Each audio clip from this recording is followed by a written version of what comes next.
अस्सलाम वालेकुम।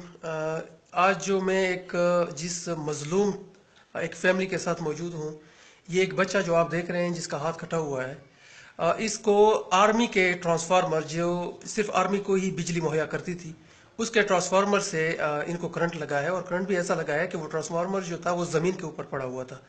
और इसको जब करंट लगा है और इसकी हालत ये है अब कि आप सिर्फ देख सकते हैं, इसके दूसरा हाथ भी आप देख सकते हैं।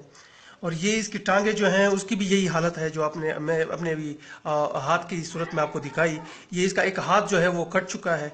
और जब इसको ये करंट लगा है उसके बाद इन लोगों ने ये लोग इतने जालिम हैं कि इन्होंने इसकी कोई कफालत वगैरह या इसकी इलाज के लिए कोई भी मेहनत वगैरह वहाँ पे नहीं की, ना इसको कुछ पैसे दिए, बल्कि इसको सिर्फ वहाँ पे बनू तक पहुँचाया है। और इसके रिश्तेदार हैं जो इसके चाचा लगते हैं, और ये बता रहे हैं कि वहां पे सिर्फ बेड के ऊपर पड़ा हुआ था। इवन उनको इंजेक्शन भी नहीं दी थी इस बच्चे को। और उसके बाद इन्होंने पेशावर वहां पे पहुंचाया है। और तकरीबन इसका 7 लाख जो है वो खर्चा हुआ। ये बता रहा है कि 7 लाख सिर्फ मेरा खर्चा हुआ।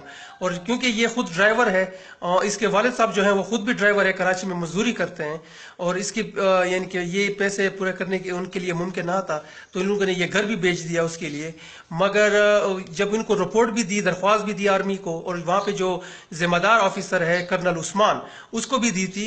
और उस कर्नल उस्मान साहब ने सिर्फ ये क्या किया है कि उसके घर जो है वो एक बोरी आटे की पहुंचा दी है, और बस वो फारिगुल जिम्मा हो गया और अपना काम उसने कर दिया। तो ये उसकी ये हालत है। इसका एक हाथ कट चुका है, ये दूसरा हाथ भी यानी इलाज मांगता है, ये भी उसको कुछ भी हो सकता है।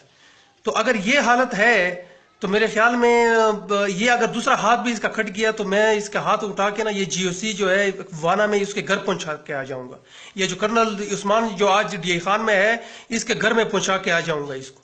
या मैं इस बच्चे को लेकर जाके इस्लामाबाद में सारी दुनिया को बताऊंगा कि ये इस बच्चे की हालत देखें, जो इनकी नाअहलियत की वजह से, जो इनके ये जुल्म की वजह से ये इस तरह के बच्चे हमारे जो है माजूर होते हैं, इनके हाथ पैर खट जाते हैं। और इनमें इंसानियत की ये यहाँ तक ये गिर चुके हैं इंसानियत के लिहाज से कि इसको इलाज तक मुहैया नहीं किया।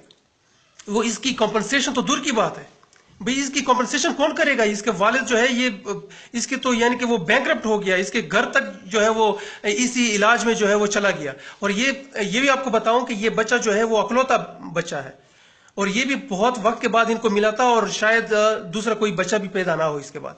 ये सिर्फ अकलौता ही बेटा था, और अकलौता बेटा जब इस तरह का माजूर हो जाए और सारी जिंदगी के लिए माजूर हो जाए, मेरे ख्याल में आर्मी को इसके ऊपर सख्त एक्शन लेना चाहिए। कर्नल उस्मान के खिलाफ भी सख्त कार्रवाई करनी चाहिए, और इसकी जितना भी इसके ऊपर पैसे आए हैं, जिस कॉम्पनसेशन आई है, वो आर्मी खुद अदा करे। अगर अदा नहीं कर सकती तो फिर ये फैमिली को मैं इंशाल्लाह इस्लामाबाद भी लेकर जाऊंगा, ये जीएचक्यू के सामने इसको लेकर जाऊंगा, और ये दिखाऊंगा सारी दुनिया को कि ये हालत होती है हमारे यहाँ वजीरिस्तान में, हमारी फौज हमारे साथ ये रवैया रखती है।